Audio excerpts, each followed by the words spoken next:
Good morning, everyone. Good Saturday morning on this No King's Day rally day. Constance has just left on her bicycle uh, to take her Saturday morning ride, and she's going to be going to the library at McKinley Park and such to do stuff. But she has decked out her bike with homemade No King's Day, where are we? No King's Day posters in front. And let me show you what she's got in back or in front.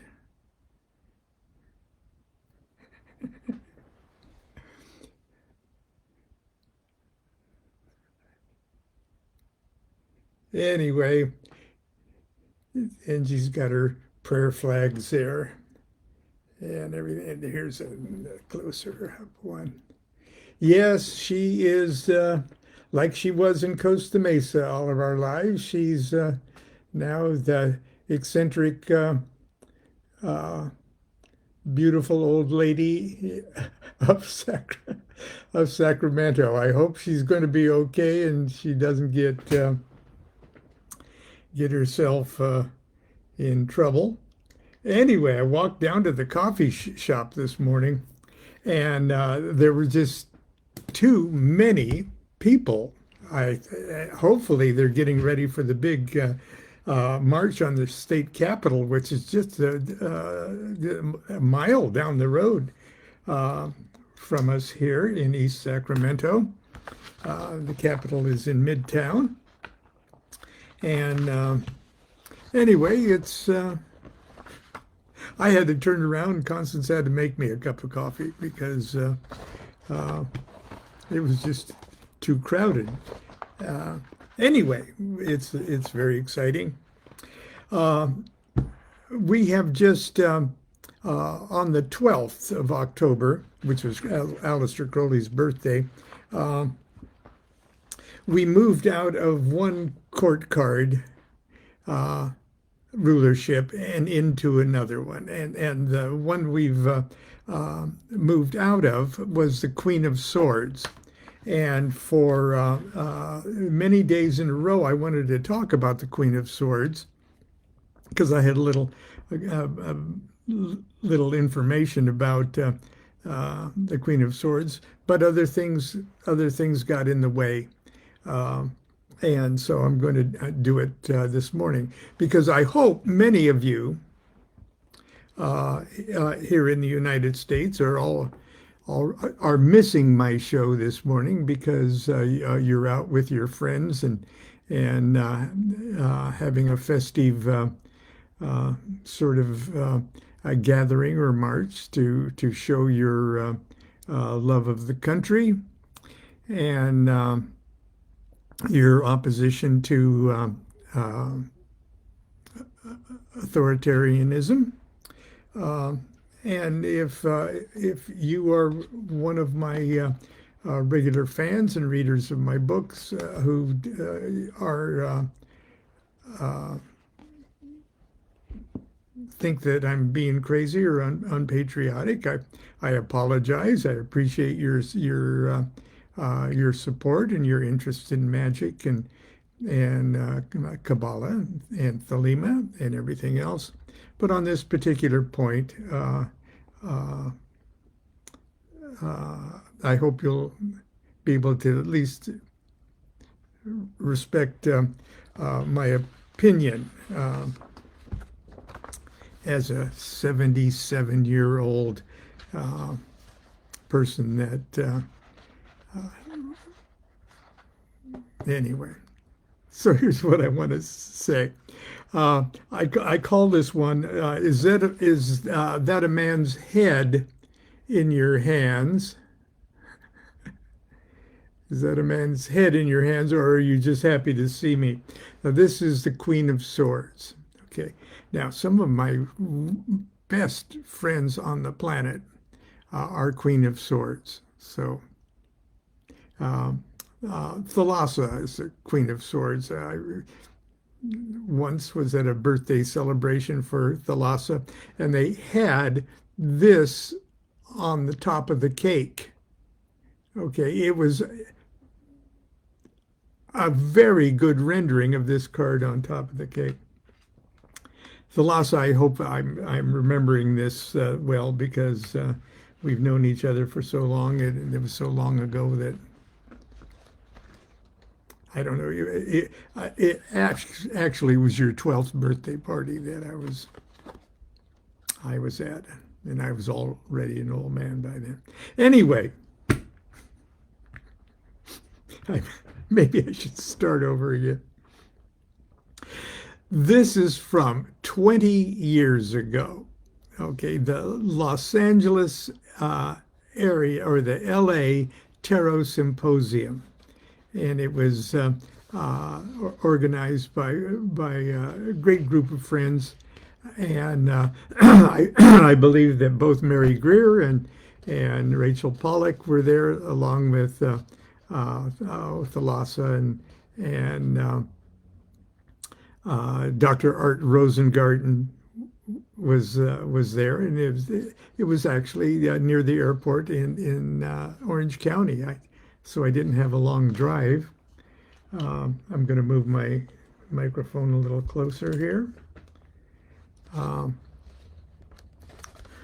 So I talk about the Queen of Swords, and it's a long talk, and I'm only going to read to you the first opening lines of the thing, because I will eventually go into slides and handouts. I had handouts that showed how the court cards represent 30-degree periods and how the small cards represent 10-degree periods, and I try to make it all interesting and stuff. And I had a shitload of handouts that I'm not going to share here. I just want you to hear the opening salvo. Is that a man's head in your hand, or are you just happy to see me? Who is the Queen of Swords? Before I begin, I want us all to be on the same page concerning the titles I'm going to use when I talk about the court cards today. Now, I got to remind you that this is in 2005. This is before I wrote Understanding Aleister Crowley's Thoth Tarot. This was early. I was a young man. This is 20 years ago. I was only 55, okay, or 57. As we all know, there are a couple different ways we can refer to these 16 court cards. The Waite deck treats the courts as members of a royal administration: king, queen, knight, prince. And I'm going to use the designations of the Thoth Tarot, which treats the courts like members of a soap opera family. The sexy knight who woos the beautiful queen who bears him 2 children, a handsome prince and a troubled princess.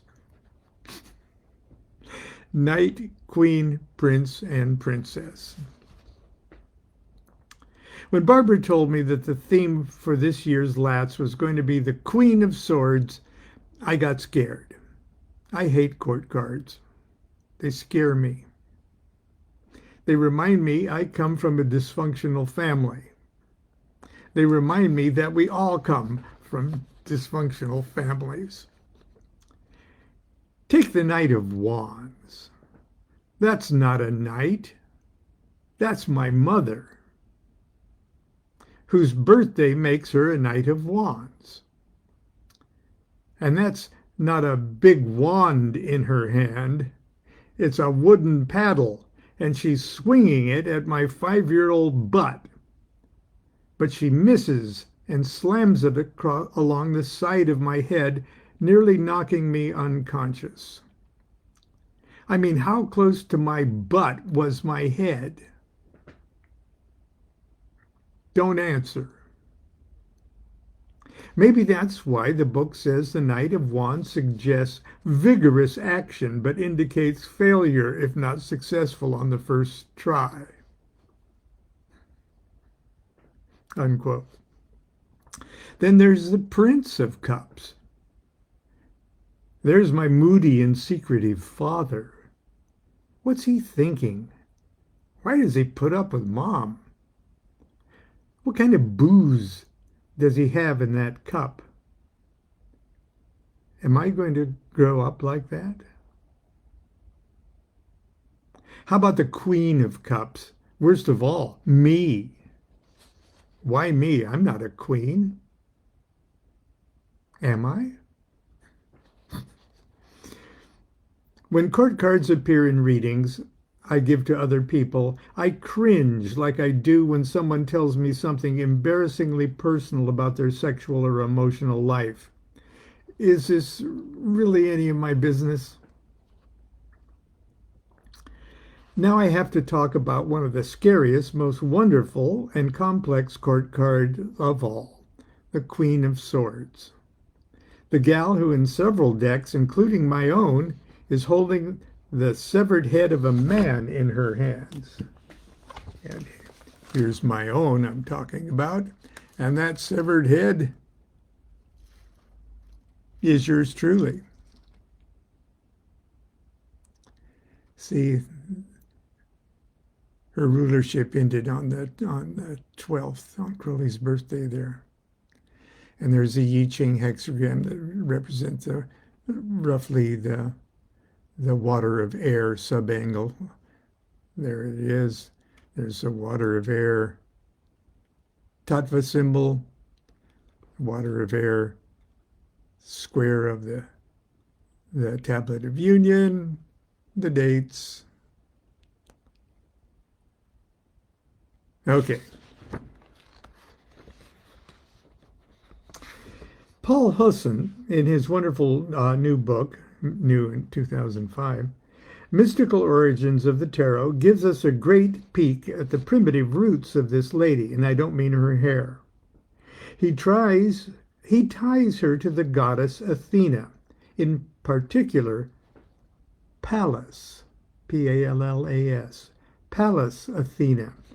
If that sounds familiar, it's a bust of Pallas Athena that the raven sits on top of in Poe's poem, The Raven. Here's what Paul Husson has to say. Pallas was the Paris pattern, okay, Paris hyphen pattern, the pattern of the character Paris in the story of he's the king of or prince of Troy. Okay, that steals Helen of Troy. Okay, so he was the Paris pattern name for the Queen of Spades as early as 1493, maybe earlier. In Greek mythology, Pallas, also known as Athena, sprang full-grown from the head of Zeus, the ruling god of Olympus. As the virginal goddess of wisdom, she championed the Greeks during the Trojan War, whereas the god of war, Ares, the Greek Mars, championed the Trojans. The poet Homer, in his Iliad, describes both deities battling it out together on the plain in front of Troy. Pallas triumphing over Ares, illustrating the power of intellect over brute force. Swords. Quote, in her day, the chaste Pallas was referred to by poets as La Pucelle, the maiden. This also happened to be the nickname of Joan of Arc, whom the Queen of Spades is also sometimes said to represent. Unquote. Somewhere along the line, all this wisdom and maidenhood talk went south on us and turned pretty dark. What happened? Did men start interpreting her? Although the Queen of Swords remains pretty good to look at, nobody should be very happy around her. Attila and Waite pegged her as a widow who, when she is not busy being mean and devious and hypocritical, is busy not doing much of anything useful. She stands for sadness, embarrassment, privation, riches with discord, joy with grief, mourning and sterility. And that's when the card falls upright.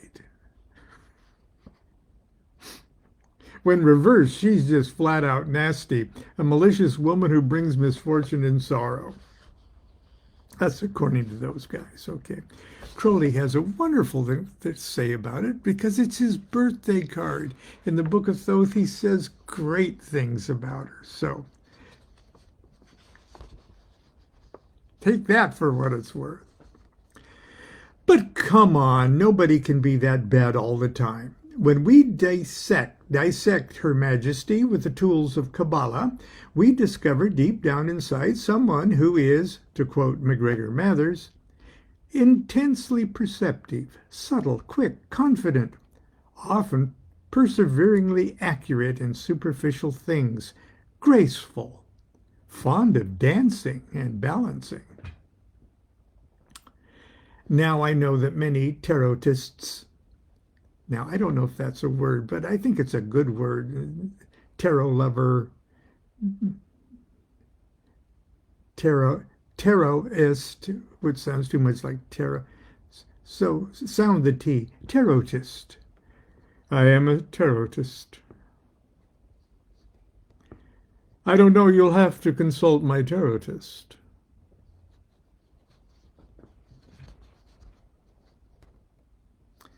But I digress. Let's see. Now, I know that many tarotists dismiss the Kabbalistic methods of analyzing the cards. I bet those of you who are the Queen of Swords, whose birthday falls between September 12th and October 12th, would rather think of yourselves as, quote, graceful and intensely perceptive dancers,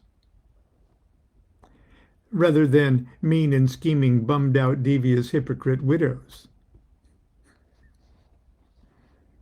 This afternoon, I'm going to use a couple of tools of the Hermetic Kabbalists to excavate the complex nature of the Queen of Swords and see how she can at once be Joan of Arc, Imelda Marcos, and Bob Dylan,